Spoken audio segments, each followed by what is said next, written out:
1 Makabeyo 5. Sa pagkadungog sa mga silingang nasod nga gitukod pag-usab sa mga Hudeyo, ang altar nga gipahiuli ang templo sumala sa kahimtang niini kaniadto, napungot sila pag-ayo o nakahukom sila sa paglaglag sa tanan nga mga Hudeyo nga nagpuyo taliwala nila. Busa, misugod sila sa pagpamatay sa among katawhan. Ang mga taga-Idumea mibabag sa mga Israelita busa. Si Judas nakigubat pato kanila didto sa Akrabatene. Gibuntog niya sila o gipanakmitan sa ilang mga butang. Gigubat usab niya ang katawhan sa bayan nga maoy usa ka kanunay hulga alang sa mga Israelita tungod kay mangatang silag mga magpapanaw nga Israelita. Gibabagan niya ang mga taga-bayan aron dili makagawas sa ilang mga kota. Nanumpa siya nga laglago niya sila o gisunog niya ang ilang mga kota, lakip ang tanan nga didto niini. Unya, gisulong niya ang yuta sa amon, diin gikasangka niya ang usa ka dako o gamhanang pundok sa kasundaluhan, ubos sa pagmando sa usa ka tawo nga giinganlan og Timoteo. Nagmadaugon si Judas sa daghang mga sangka, batok kanila og sa katapusan gibuntog niya sila. Nakuha niya ang Jazer og ang naglibot nga mga kabalangayan niini ug unya mibalik siya ngadto sa Judea. Ang mga dili Hudeyo didto sa Gilead nagpundok aron pag-atake o paglaglag sa mga Israelita nga nagpuyo niadtong mga yuta, apan ang mga Israelita nanagan ngadto sa kota sa Datema. O nagpadala ni ining musunod nga sulat ngadto kang Judas o sa iyang mga igsoong lalaki. Ang dili Hudeyo nga naglibot kanamo naghiusa sa ilang kasundaluhan pinanguluhan ni Timoteo. Nanagan kami nganhi ni ining kutaa aron kapanalipdan ug karon nangandam na sila sa pagkuha niini o paglaglag kanamo. Daghan sa among mga kauban ang napatay. Dali kamo aron pagluwas kanamo. Ang tanang lalaki nga Hudeyo niining yutaa sa tub gipatay. Ang ilang mga sawa ug mga kabataan gipamihag ug ang ilang mga kabtangan gipanala nila. May 1,000 ka lalaki ang gipamatay didto. Kining sulata gibasa pa sa diha nga miabot ang laing mga sinugo nga migisi sa ilang mga bisti tungod sa kasubo. Nagdala sila 1 ka taho gikan sa Galilea ug miingon. 1 ka pundok sa kasundaluhan gikan sa Ptolemais, sa Tiro, sa Sidon, o sa tibuok nga Galilea ang nagkahiusa sa paglaglag kanamo. Sa pagkadungog ni Judas ang ugsa katawhan ni ining tanan, gihimo ang 1 ka dakong tigom aron paghukom unsa ang angay buhaton aron pagtabang ni ining mga isig ka Hudeyo nga nahimutang sa kalisod tungod sa pag-atake sa mga kaaway. Miingon si Judas ngadto sa iyang igsuon nga si Simon, pagpili og pipila ka mga tawo og lakat luwasa ang atong kag-uban nga mga Hudeyo dito sa Galilea. Ang atong igsuon nga si Jonathan ug ako mangadto sa Gilead. Gibili ni Judas ang ubang kasundaluhan aron pagpanalipod sa Judea o gibutang ang 2 ka pangulo nga si Azarias o si Jose nga anak ni Zacarias aron maoy mag-atiman sa katawhan. Gitugon sila niya, ibilin ko kamo aron magmando dinhi apan ayaw kamo pagpanggula o pagpakigubat sa mga dili Hudeyo hangtod nga mahibalik kami. Unya, 3,000 kalalaki ang napili ni Simon aron pag-adto sa Galilea ug 8,000 ang nagpabilin uban kang Judas aron sa pag-adto sa Gilead. Si Simon miadto sa Galilea ug nakigharong sa daghang mga sangka batok sa mga dili Hudeo. Gibuntog niya sila o gipanggukod hangtod gayud sa syudad sa Ptolemais. Gipatay nila ang mga 3,000 sa mga kaaway o gisakmitan sa ilang kabtangan. Unya, gikuha niya ang mga Hudeo nga didto sa Galilea o Arbata uban sa ilang mga asawa, sa ilang mga anak o sa tanan nga ilang gipanag-iya o gidalan sila pagbalik ngadto sa Judea uban kaniya. May dako nga kalipay ni atong tungura. Sulod ni ining panahona, si Judas Macabeo ug ang iyang igsuong lalaki nga si Jonathan nakatabok na sa suba sa Jordan ug nakagula sulod sa 3 ka adlaw latas sa kamingawan. Nakasulat sila og pipila ka mga mahigalaon nga taga Nabatea. Nakasugat sila og pipila ka mga mahigalaon nga taga Nabatea nga nagsugilon kanila sa tanan nga nahitabo sa mga Hudeo didto sa Gilead. Mitaho sila nga daghang mga Hudeo ang gipriso didto sa kinutaan nga mga syudad sa Bozra, sa Bosor, sa Alima, sa Kaspo, sa Maked ug sa Karnaim. Samtang ang uban gipriso didto sa gagmay nga mga lungsod sa Gilead.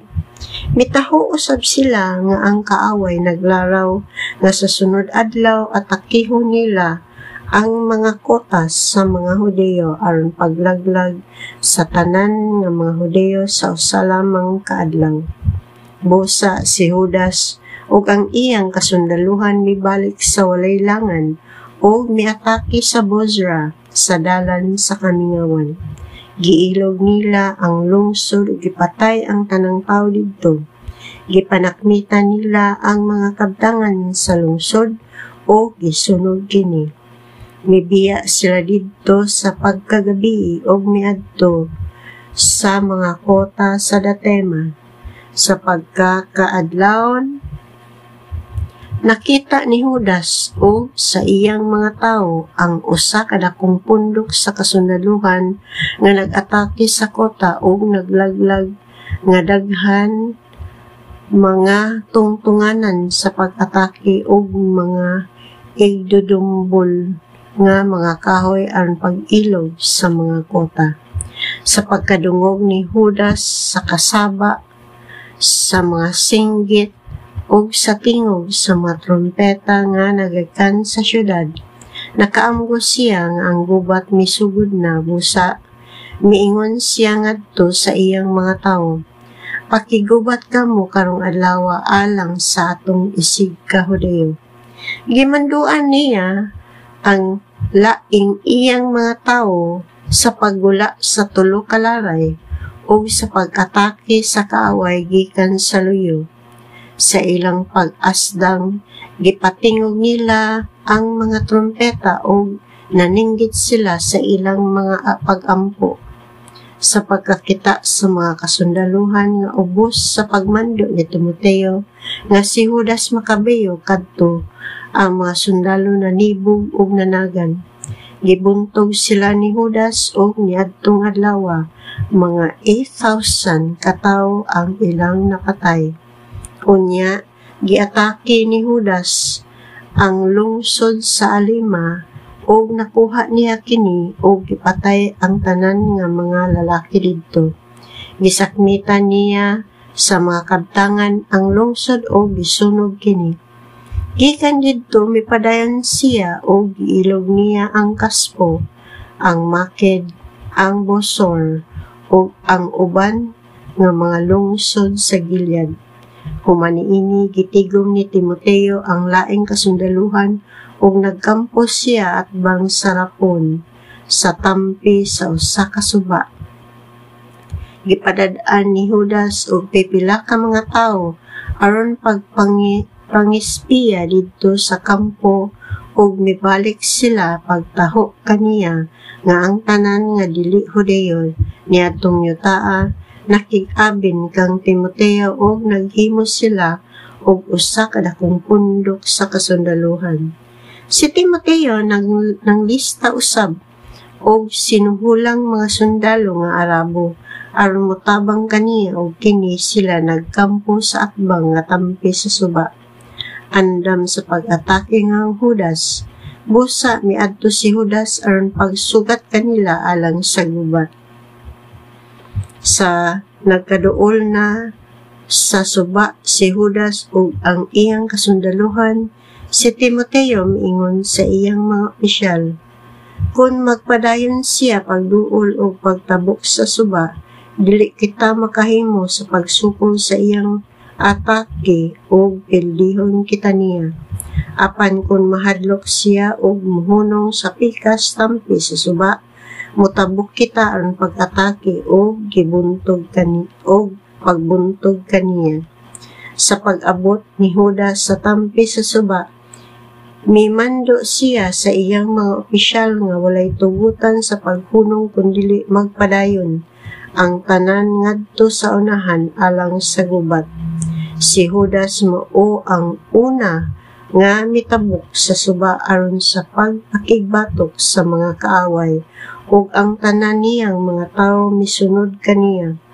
Ang mga dili Hudiyo nagkatibulaag, gipanglabay nila ang ilang mga hinuggiban ug nanagan sila ngadto sa templo nga pagano didto sa Karnaim.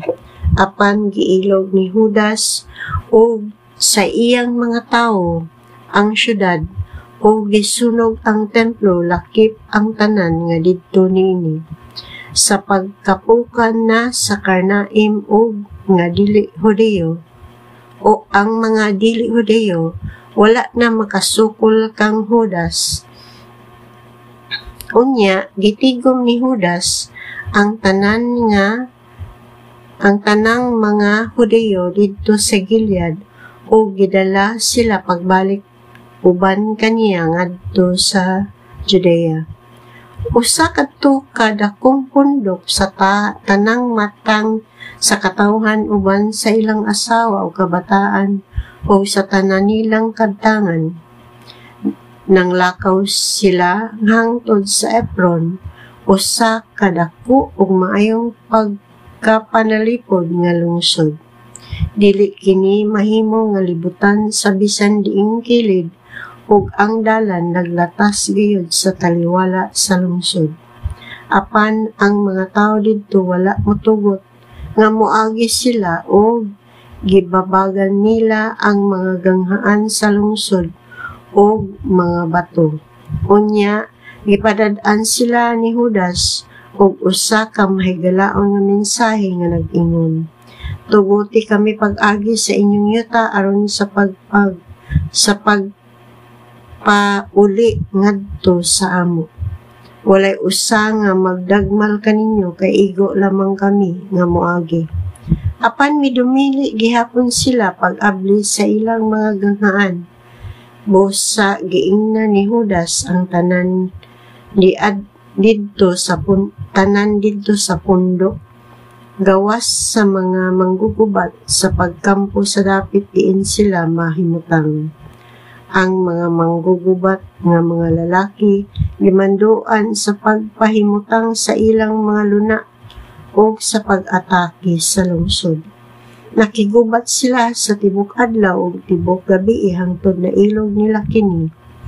Mimando si Judas nga ang tanang mga lalaki sa Efron patyon nga sakmitan ang lungsod sa iyang mga kadtangan o mga patagon kini. Unya siya ug ang iyang kasundaluhan nang lakaw latas sa lungsod ibabaw sa mga lawas nga patay. Mitabok sila sa Jordan ngadto sa halapad nga patag at bang sa Betsan.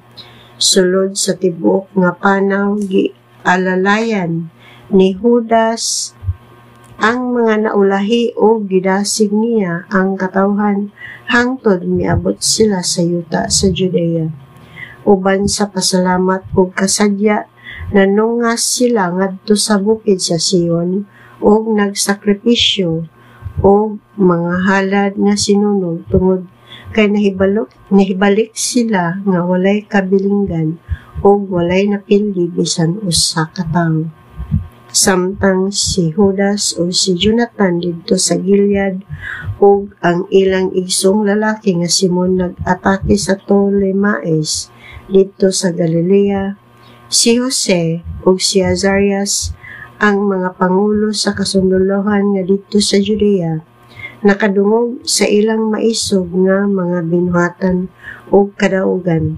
Nag-ingnanay sila, makigubat kita sa mga dili Judeo nga naglibot ka nato aron makaangkon kita kabantog alang sa atong kaugalingon.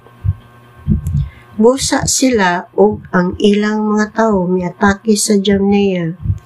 Si Gorgias o ang iyang mga tawo nanggula sa lungsod aron pagsugat kanila diha sa gubat. Gipildi nila si Jose o si Azarias o gikukod sila hangtod sa atlanan sa Judea. Labing kubos 2,000 ka mga lalaki nga Israelita ang ilang napatay niadtong adlaw. Kining dakong kapildihan nahitabo tungod kay ang mga pangulo nga Hudeo buot man nga mahimong mga bayani og nagdumili sa pagsugot kang Judas o sa iyang mga igsuon. Gawas pa dili sila sakop sa banay sa mga Makabeyo nga gipili sa Dios aron paghatag o kagawasan sa katawhan sa Israel.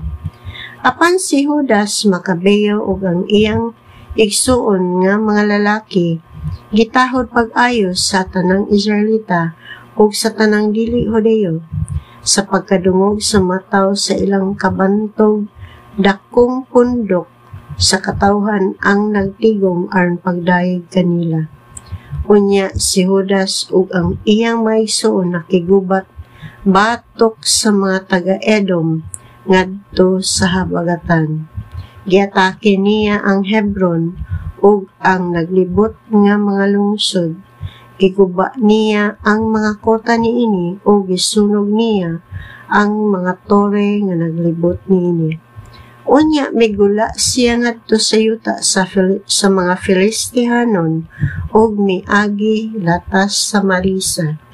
Niadtong adlaw pipila ka mga pari ang namatay sa gubat tungod kay buot sila nga mahimong bayani ug nagbinuang sa pag-adto aron pagpakig-away.